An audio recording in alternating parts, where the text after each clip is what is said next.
നമസ്കാരം. കാര്യങ്ങൾ പിന്നീടത്തേക്ക് നീക്കിവെക്കുന്നവനെ താമസകർത്താവ് എന്ന് ഭഗവത്ഗീതയിൽ പറയുന്നു.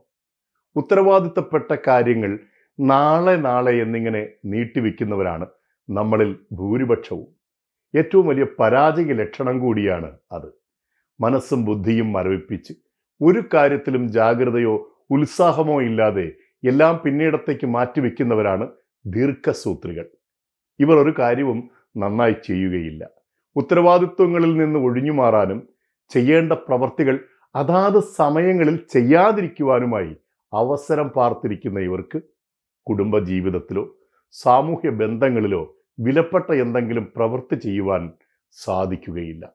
ദീർഘസൂത്ര മനോഭാവം സൂക്ഷിക്കുന്നവന് ജീവിത വിജയം വളരെ അകലെയാണ്.